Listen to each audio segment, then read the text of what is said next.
Hey guys, in this video I will show you the best free video editor, which is called Blender Video Editor. It's one of the fastest while maintaining excellent quality editing software. We'll cover the basics to get you started from being a complete newbie to the final expert and show you some advanced things to improve the quality of your videos. So let's get started. So we have the default scene in Blender, and now we have to go to the video editing, and we will start from the right side of the screen. I will show you how to change the resolution. So by default we have 1920 by 1080. You can change to whatever you need. You can change to 1080 by 1080, which is default square. You can have 4K resolution. It's totally up to you. Next, you have to change your frame rate to get the desired value. For the cinema standard, it's 24 frames, but I would suggest to go with 30. It's completely up to you. You can even get your custom, which is below 23.98. The next thing is to pick the start and end frame of the timeline. So it means the length of the video. Here's frame start by default on frame 1 and end at frame 250. So you can adjust it by hovering over and clicking left mouse button and adjusting, or just by typing some number. Up to you. The next thing is your output folder, which is also up to you because it's you are the person that will be saving the video. So just click here and pick your folder. The next thing is file format. By default, it's set to PNG, so when you will render your video, it will save to many PNG images.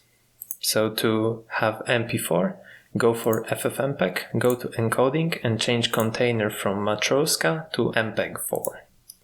And then it will render for you as MP4 file. Also make sure to change output quality from medium quality to perceptually lossless. If your video has audio, make sure to change audio codec from no audio to AAC. I think it's the best codec to choose in this software. So now I will show you how to add video, image sequence and audio. So to add video, click Shift A, Movie, and for the sake of this tutorial I will use one of my recordings. And there we go. To add two separate images you have to go to Image Sequence and just add your images separately. Now we have two strips, and if you want to add the full image sequence you have to go to Image Sequence, click on the first image of your whole sequence and then just A and add image strip, and now you have the animation. It will be also really great if you could change your audio volume. To do it, click on your audio strip, which is this green one, and now you have in this bar sound, volume, pitch, and really important thing, display waveform. Display waveform will show the waveform of your audio on the strip directly. It's really handy when you are splitting your footage to adjust to the video. Take a look. There we go. The next thing I want to show you is to how add rectangles or some just backgrounds. In Blender it's called color layer. You can scale it using S.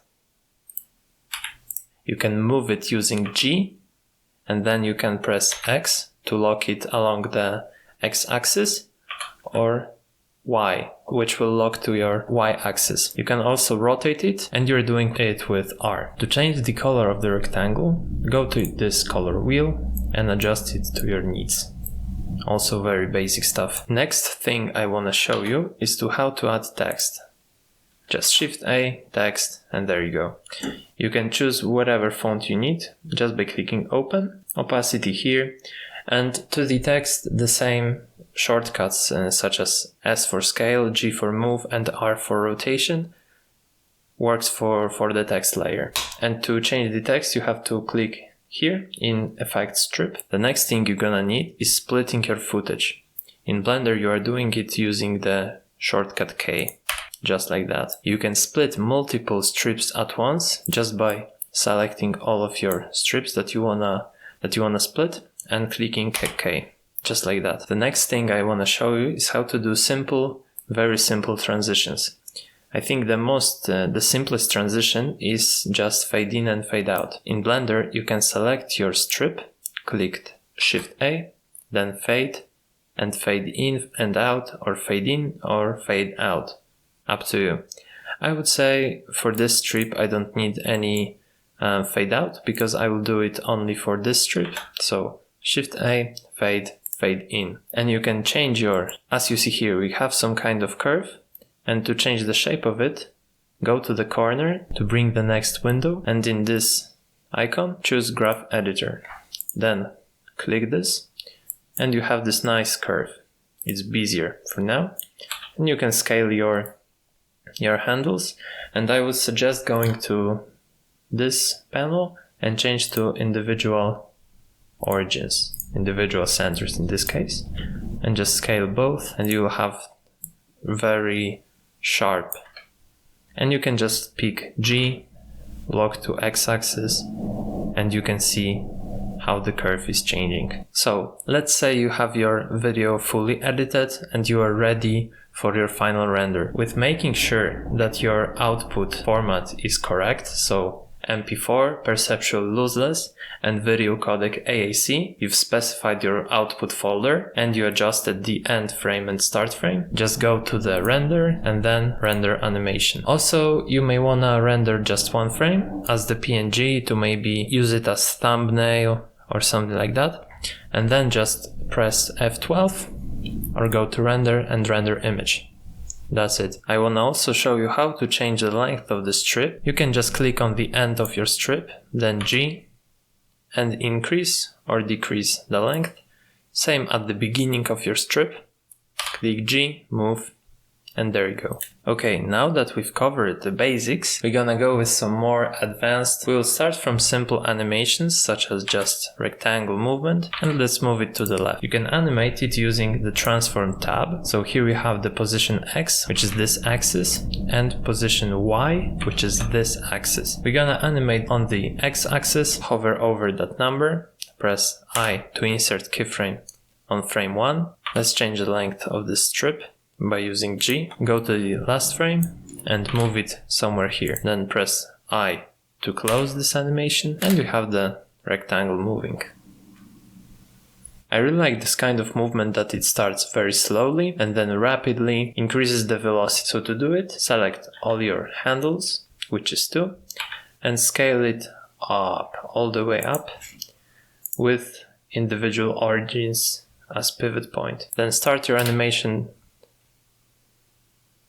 and it looks much better in my opinion. You can do the same with scale, with rotation. You can also animate the opacity to get the fade in, fade out effect. Very handy thing you can also do in Blender is to add markers, to mark where you have intro, outro, maybe some kind of subject that you are talking about in the middle of the video. You can do it by shortcut M, and then when you are at the frame that the marker is added, you can click on this marker, press F2, and change the name of the marker to something like intro.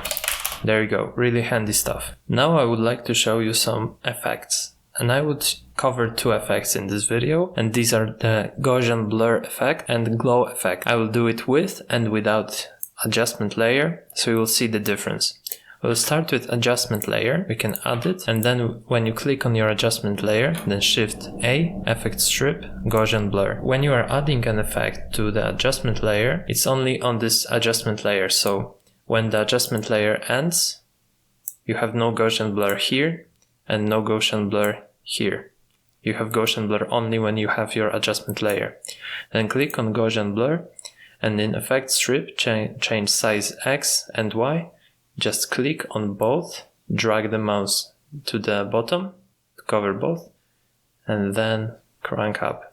And as you see here, we have our Gaussian blur effect on this adjustment layer. And when adjustment layer ends, as I said, you have no Gaussian blur, without and with adjustment layer. If you wanna have your whole clip blurred, click on your strip, Shift A, Gaussian blur, change XY, whole strip is blurred out. The same idea with adjustment layer applies to glow effect. So now that we've covered the adjustment layer idea, I will go only with glow. Click on your strip, Shift A, Effect, Strip, Glow. And here you have, these are very similar to the bloom settings. The less threshold, the more the bloom effect will be visible.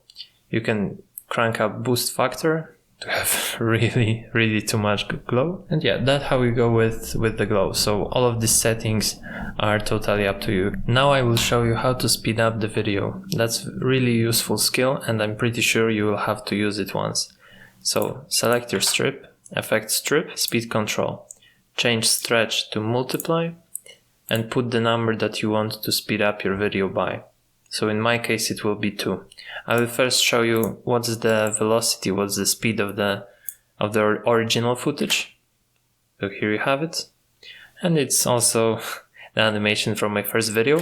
So if you want to learn how to make this Plexus blockchain cool sci-fi technology effect, click the link in the tab. Thank you. But going back to our stuff, put the value of, let's say 4. So the effect is much more visible.